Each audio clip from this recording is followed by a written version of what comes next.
प्रिय विद्यार्थियों, आप सभी का मैं बघेल ट्यूटोरियल्स के इस श्रृंखला में स्वागत करता हूं। आज जो हम लोग का विषय है वह संबंधित है खंडा चावल ब्रोकन राइस से, अरवा चावल वाइट राइस से और उसना चावल यानी कि गोल्डन राइस या फिर ब्राउन राइस से। तो आइए देखते हैं कि आज यह हम लोग के जो विषय होने का कारण क्या है। तो आप यहाँ पर देख रहे होंगे, ये आपको चावल यहाँ दिखाया गया है और ये जो दो महत्वपूर्ण खबर है उसके कारण मैंने आज इस विषय का चुनाव किया है। और पहला खबर है कि भारत सरकार द्वारा टूटे हुए चावल के निर्यात पर प्रतिबंध। जो ब्रोकन राइस होता है, जो खंडा चावल है, उसके निर्यात पर भारत सरकार द्वारा प्रतिबंध लगा दिया गया है। पहली खबर यह है। दूसरी खबर इसी के साथ में गैर बासमती चावल की भूसी या फिर भूसी जिसे भूरा चावल या फिर गैर बासमती चावल उबला हुआ चावल की निर्यात पर 20% का शुल्क। ये जो दूसरा वाला खबर है, यहाँ पर गैर बासमती जो चावल है, गैर बासमती चावल, इस पर भी 20% का शुल्क लगाया गया है। और गैर बासमती चावल में अरवा चावल यानी कि वाइट राइस और उसना चावल यानी कि गोल्डन राइस दोनों आएगा। तो इनके भी निर्यात पर 20% का शुल्क लगाया गया है। यानी कि जो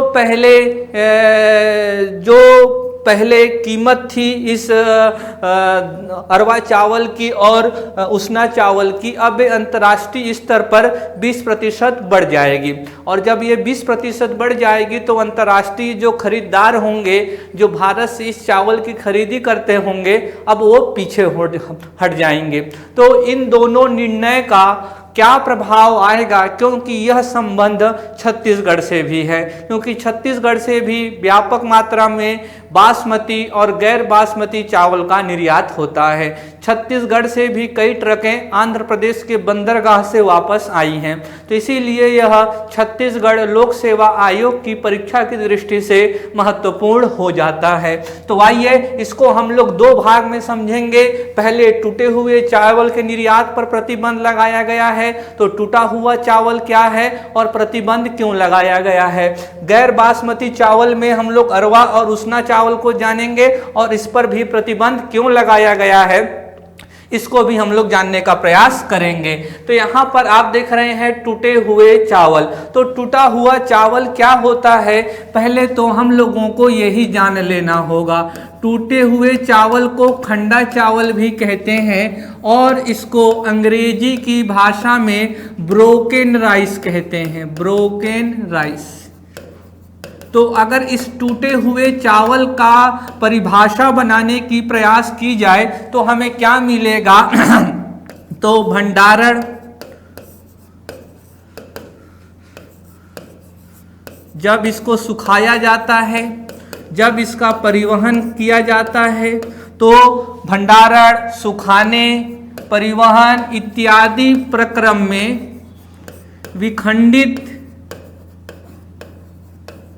चावल को ही हम लोग ब्रोकन राइस कहते हैं। तो वह चावल जो परिवहन के दौरान, वह चावल जो भंडारण के दौरान, वह चावल जो सुखाने के दौरान विखंडित हो जाता है, टूट जाता है, खंडों खंडों में विभाजित हो जाता है, उसे ब्रोकन राइस कहते हैं।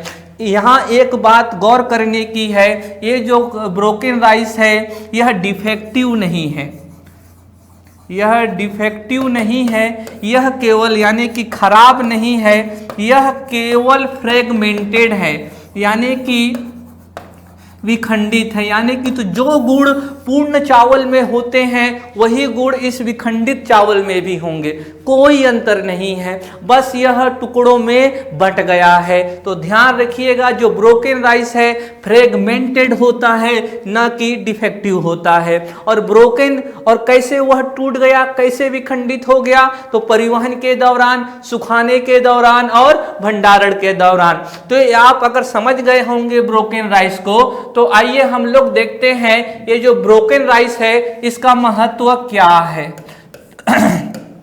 तो ये जो ब्रोकन राइस है इसका सबसे बड़ा जो उपयोग है हमारे देश में वह है पोल्ट्री उद्योग में और अन्य पशुओं के चारे के रूप में। तो पोल्ट्री उद्योग में और अन्य पशुओं के चारे के रूप में टूटे हुए चावल का व्यापक तौर पर प्रयोग किया जाता है। और इसका जो दूसरा है वह है एथेनॉल ब्लेंडेड प्रोग्राम जो सरकार ने चला रखा है, या एथेनॉल ब्लेंडेड पेट्रोल। तो पेट्रोल में भी एथेनॉल को मिक्स किया जाता है।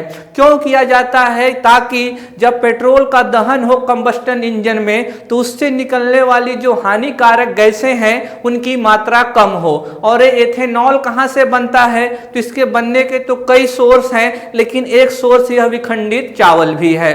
तो ये जो विखंडित चावल का उपयोग एथेनॉल के उत्पादन में भी किया जाता है।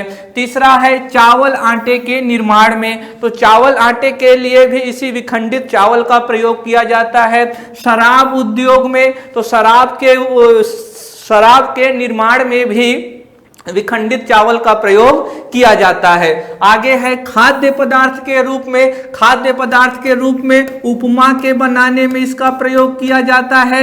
इडली के बनाने में भी विखंडित चावल का प्रयोग किया जाता है। तो आप यहाँ पर ब्रोकन राइस का और खंडा चावल के ये 5 महत्व देखें। तो इसी 5 महत्व के आलोक में सरकार ने इस पर अभी प्रतिबंध लगाया है। तो प्रतिबंध के कारण को देखते हैं। सबसे पहला कारण है टूटे चावल के निर्यात में उल्लेखनीय वृद्धि। पिछले 4 वर्षों के दौरान 43 गुना से अधिक वृद्धि हुई है। तो 2018-19 के बाद कोरोना महामारी आया। कोरोना महामारी के पश्चात रूस और यूक्रेन की युद्ध चला और इन दोनों घटनाओं के कारण जो विश्व आपूर्ति श्रृंखला है, विश्व में जो अनाजों का उत्पादन है वह नकारात्मक रूप से प्रभावित हुआ। और हमारे देश में भारत विश्व का सबसे बड़ा चावल निर्यातक देश है।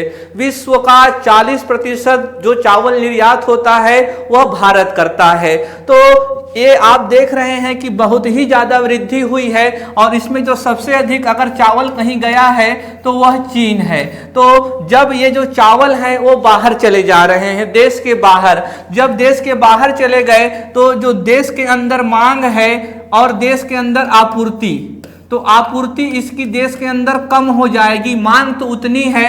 फलस्वरूप परिणाम क्या होता है कि इसकी कीमत में वृद्धि हो गई।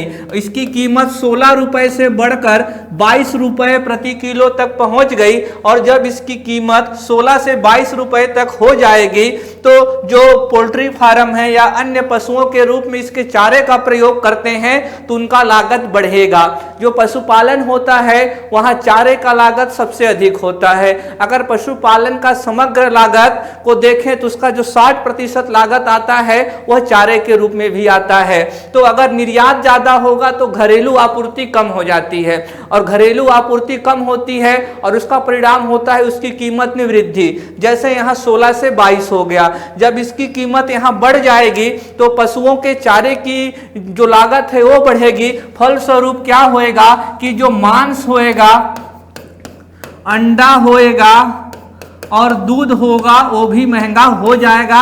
और आप जानते हैं कि यह जो है उच्च पोषण वाले पदार्थ हैं, कंप्लीट डाइट होते हैं। तो मानव में पोषण की संतुलन को बनाए रखने के लिए इन सब की उपलब्धता उचित कीमत पर करना सरकार का दायित्व है। तो सरकार ने इसकी कीमत में बढ़ोतरी को देखते हुए इस पर अभी प्रतिबंध लगा दिया है। साथ में एक कारण और है कि एथेनॉल उत्पादन के लिए साथियों हमारे देश में भारत सरकार ने E20 पॉलिसी अपना रखा है। E20 पॉलिसी का मतलब है कि पेट्रोल में कम से कम 20% हम लोगों को एथेनॉल मिक्स करना है। कब तक? तो वर्ष 2025 तक यह लक्ष्य हम लोगों को हासिल करना है। वर्तमान में यह 10% तक पहुंच पाया है। और अगर 2020 तक हम लोगों को पेट्रोल में 20% का एथेनॉल ऐड करना है और अगर इस लक्ष्य को पाना है तो हम लोगों को 1100 करोड़ लीटर एथेनॉल का उत्पादन करना पड़ेगा। और इतने एथेनॉल का उत्पादन केवल गन्ना से नहीं हो सकता है। इसीलिए वर्ष 2020-21 में केंद्र सरकार ने फूड कॉरपोरेशन ऑफ इंडिया को खंडा चावल बेचने की अनुमति दी, ताकि जो एथेनॉल उत्पादन संयंत्र है वो खंडा चावल के जरिए एथेनॉल को उत्पादन कर सकें और हम लोग E20 लक्ष्य की तरफ बढ़ें। तो एथेनॉल उत्पादन के लिए भी टूटा हुआ चावल बहुत महत्वपूर्ण था, लेकिन इसकी विशाल मात्रा बाहर को निर्यात हो रही थी। सरकार ने इसीलिए इस पर प्रतिबंध लगाया ताकि इसकी घरेलू उपलब्धता सुनिश्चित की जा सके पर्याप्त मात्रा में। आगे बढ़ते हैं। जो दूसरा बिंदु था कि 20% निर्यात शुल्क भी लगाया गया है। किस पर लगाया गया है? तो गैर बासमती चावल पर। गैर बासमती चावल में दो मुख्य हैं। एक है तो अरवा, इसको हम लोग व्हाइट राइस के नाम से भी जानते हैं, और दूसरा है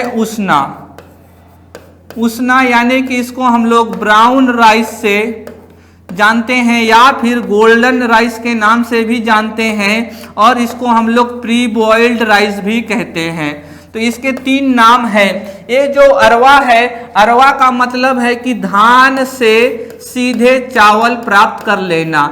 हम लोग वहाँ पर जो धान कूटने की मशीन होती है, धान के छिलके को सीधे अलग करके जो चावल प्राप्त करते हैं उसे अरवा चावल कहते हैं। लेकिन उसना चावल में ये नाम ही यहाँ पर प्रदर्शित कर रहा है कि उष्णा का मतलब होता है उष्ण, यानी कि चावल को क्या किया गया है? गर्म किया गया है। तो पहले यहाँ चावल को गर्म करके उबाला जाता है, और उबालने के पश्चात उसे सुखाया जाता है, और सुखाने के पश्चात उसको वह पीला नजर आने लगता है, भूरा नजर आने लगता है, इसीलिए उसको ब्राउन राइस या गोल्डन राइस कहते हैं। ये जो ब्राउन राइस को हम लोग क्यों गर्म करते हैं, क्यों उबालते हैं? ताकि जो धान के छिलके में भी जो पोषक तत्व हैं उस चावल में हस्तांतरित हो जाएं। तो आइए देखते हैं इन दोनों में फर्क क्या है, एक तरफ अरवा चावल में और एक तरफ उसना चावल में। तो अगर हम लोग देखें तो कार्बोहाइड्रेट की जो मात्रा होती है जिसे हमें ऊर्जा मिलती है कार्य करने की, वह अरवा चावल में ज्यादा होती है और उसना चावल में कम होती है। तो जो शहर के व्यक्ति हैं उनको उसना चावल खाना चाहिए, क्योंकि उनको शारीरिक कार्य कम करना होता है। लेकिन जो गांव का व्यक्ति है या शहर का वह व्यक्ति जो मजदूरी करता है उसे अरवा चावल खाना चाहिए। कार्बोहाइड्रेट के बाद आते हैं हम लोग किस पर? तो प्रोटीन पर। तो प्रोटीन की जो मात्रा होती है अरवा चावल में कम होती है और उसना चावल में ज्यादा होती है। आगे आप देख रहे हैं प्रोटीन हमारे शरीर की वृद्धि के लिए अत्यंत ही आवश्यक है। आगे चलते हैं तो वसा में कुछ ज्यादा अंतर नहीं है, लेकिन विटामिन में काफी कुछ अंतर है। अरवा चावल में विटामिन कम होता है क्योंकि इसमें चावल भर के विटामिन होते हैं, लेकिन उसना चावल में विटामिन ज्यादा होता है क्योंकि यहाँ पर छिलके का भी विटामिन इसमें आ जाता है।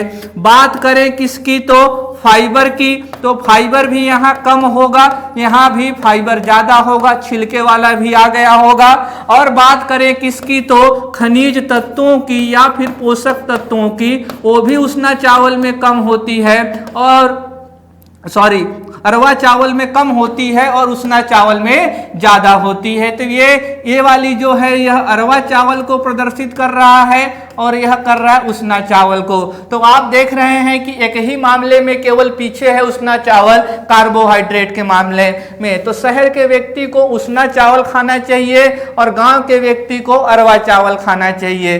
जो व्यक्ति अलाल पड़ा रहता है, ज्यादा उसके कार्य नहीं है, तो उसको ज्यादा कार्बोहाइड्रेट की आवश्यकता नहीं होती है, फलस्वरूप उसे उसना चावल का चयन करना चाहिए। लेकिन जो गांव का है या जो मजदूरी करता है उसे ज्यादा ऊर्जा की आवश्यकता होती है, तो वह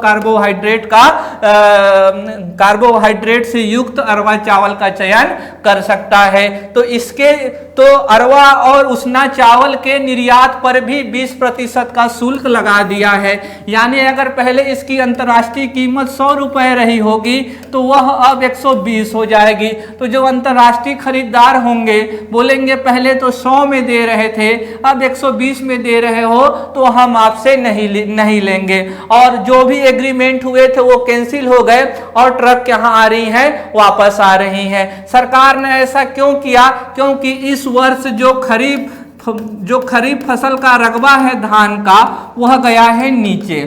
और अगर धान का रकबा नीचे गया है तो उत्पादन भी कम होगा, उत्पादन कम होगा तो आपूर्ति कम होगा, और भारत में तो चावल की मांग कम होने वाली है ही नहीं। फलस्वरूप क्या होगा? कीमतों में बढ़ोतरी हो सकती है। इसीलिए सरकार ने घरेलू उपलब्धता सुनिश्चित करने के लिए चावल के निर्यात पर भी, गैर बासमती चावल के निर्यात पर भी 20% निर्यात शुल्क लगाने का निर्णय लिया है।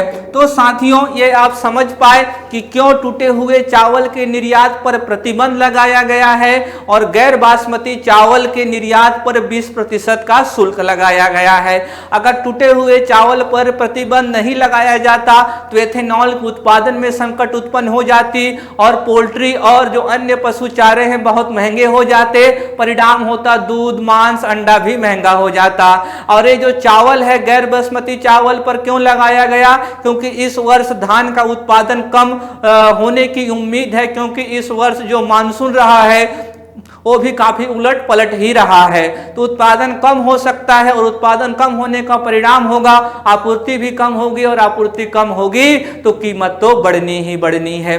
तो साथियों, आज के लिए बस इतना ही। अगर आपको यह पसंद आया होगा तो इसे शेयर कीजिए और बघेल ट्यूटोरियल्स का टेलीग्राम चैनल आप ज्वाइन करिए। धन्यवाद।